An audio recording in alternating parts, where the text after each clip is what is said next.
Metal finish. Traditions Crockett 32 caliber Squirrel Rifle Kit.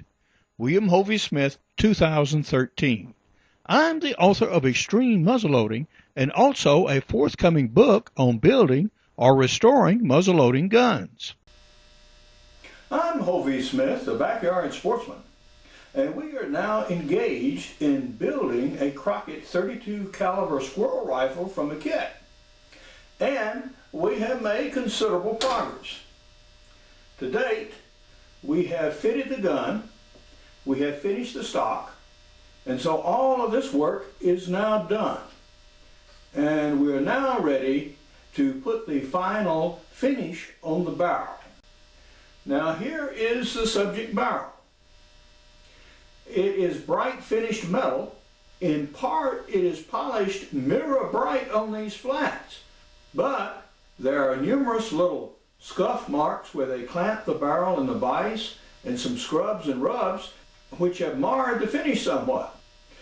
You could, if you had buffing wheels and compounds, go ahead and polish this out and get it all smooth and mirror bright. Don't really need that in a hunting gun, don't really want that in a hunting gun, so we're going to take a quite different approach. As also, just for the record, the barrel rib, which we'll also finish. There are significant numbers of choices to the modern day gun builder. You could go and put a very resistant black nitride finish on your gun. And that is exactly what I've done here with Young Blunderbuss. This is a black nitride finish. It's about the most permanent rust, corrosion, etc., etc., etc. finish you can put on anything. And it's used on a lot of high-tech firearms. However, it is right expensive. For a complete gun, you're talking about at least $200. Yeah. All right. We don't want to go quite that route. This is an original gun, and made by Alonzo Selton in Whitehall, New York, and later this year I'll go up there and actually bear hunt with it. But this has a traditional blued finish. Okay. Now there is one other way to go, and this is illustrated by this gun, which is a replica Brown Bess musket. This is a browned finish. So this is the finish we're going to try to put on our brand new gun. Alright, how do you do that? Well, the first thing done is you must remove all the old grease and finish. And that's what this compound is about, from Birchwood Casey. It's a degreaser, and it will remove old browning and rust, etc., etc., etc., and get you down to bare metal. Then we're going to use a Birchwood Casey browning compound on it. Now this browning compound has to be put on a hot gun. I mean sizzling hot, kind of hot. All right, so that's what we're going to attempt to do here. We're now ready to get started. And what we've got going is our Birchwood Casey degreasing compound over here, poured out in a glass bowl, and some torn up piece of toweling, which we're going to use for swabs, and a hemostat here. All right. Now we protected the table here, as you see, with cardboard, just to keep the drip down. And you'll also notice I'm wearing some rubber gloves.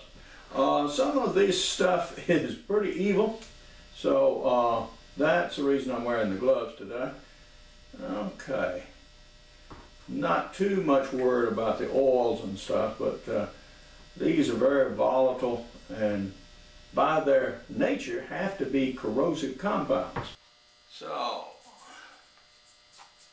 good coating through the barrel here.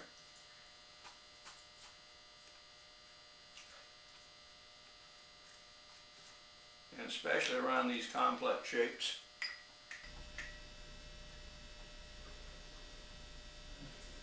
It smells a little bit of something sort of like citrus, I guess.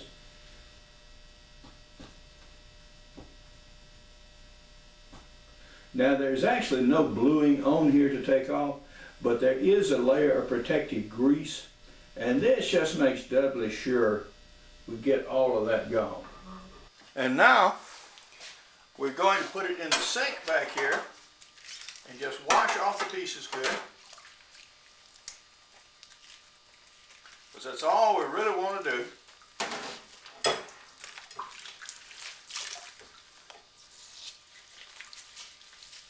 Now we're going to try to do all of this in the kitchen. I'm not sure we won't quite do it, but I'm going to try.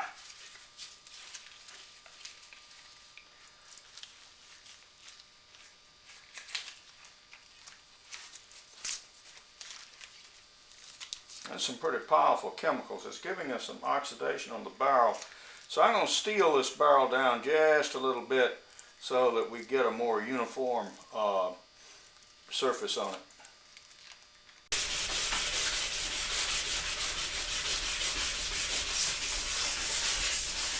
And this is a very fine automotive polish emery cloth I'm using here.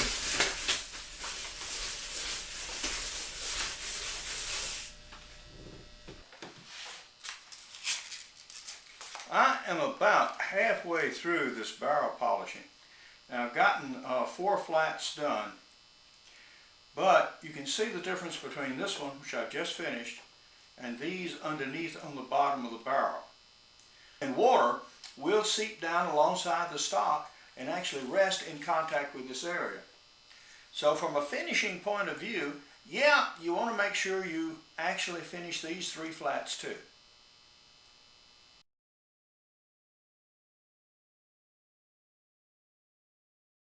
We're now going to start daubing the finish on.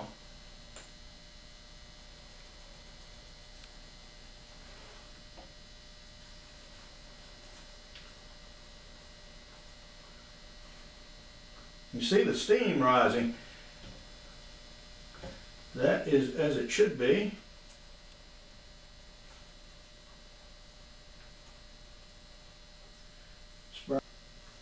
Do not want to do is grab this thing by the fingers. I guarantee you, you will know it in an instant.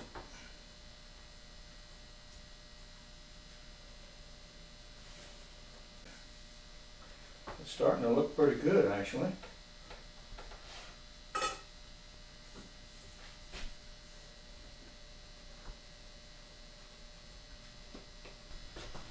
We're now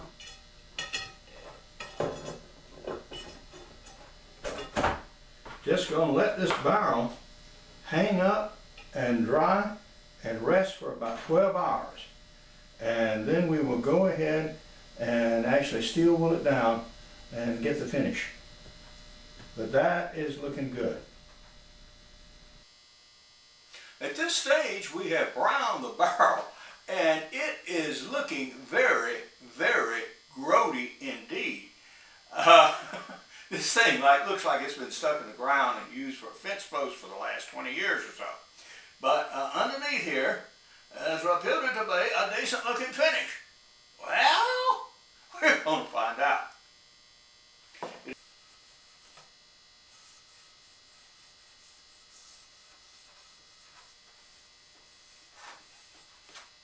Okay, I'm going to call that good for right now. Work on the barrel rib here.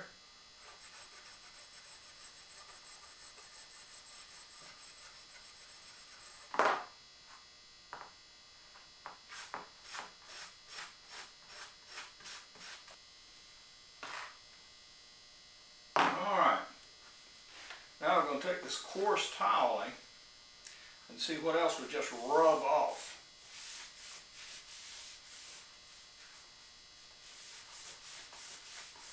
Yeah. Alright. Gonna put some lube on it now.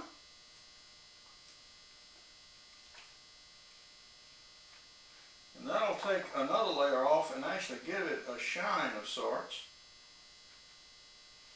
This is a very light penetrating lubricant.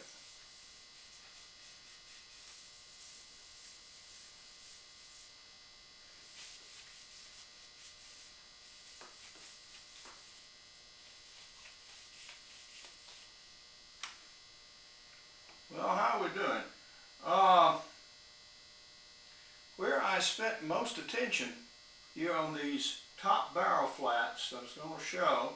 Yeah, that's taking up more brown color. It's a little splotchy here on the side. A little better there on the bottom. We're getting around to the final assembly of the gun. So, the first thing is to put the barrel tendon back in. And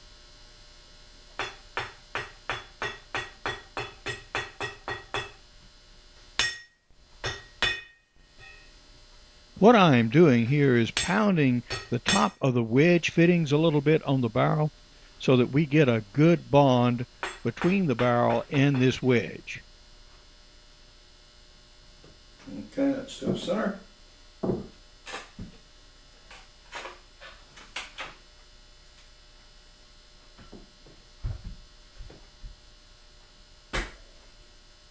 There we go. It's down in. Barrel wedge.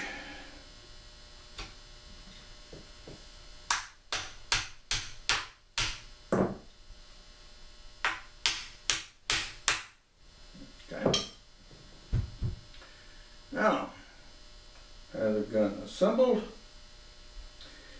Rib cinched in. I pre-assembled the thumb bolts on the barrel rib before I screwed it in.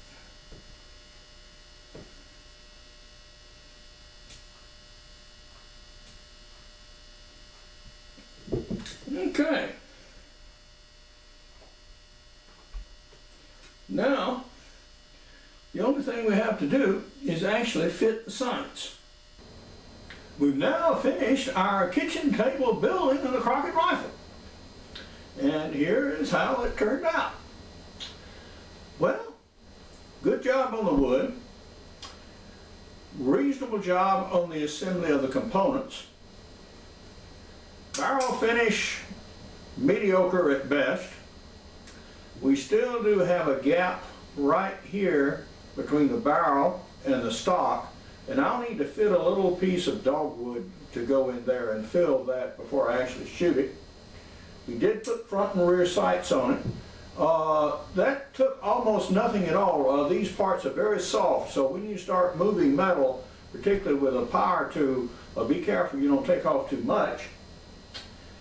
And yeah, a little more tweaking to go and it'll be ready to shoot. Now about the barrel finish. If I were really fastidious, I would go and I would get me a grinder and I would put a buffing wheel on it and I would buff it down and I would do the barrel finishing job again. Where I went wrong is I heated it on the stove over here and I put it on a couple of eyes, and so this stretch of barrel did not get heated to quite the same heat as the ends did that was sitting actually on the stove eyes.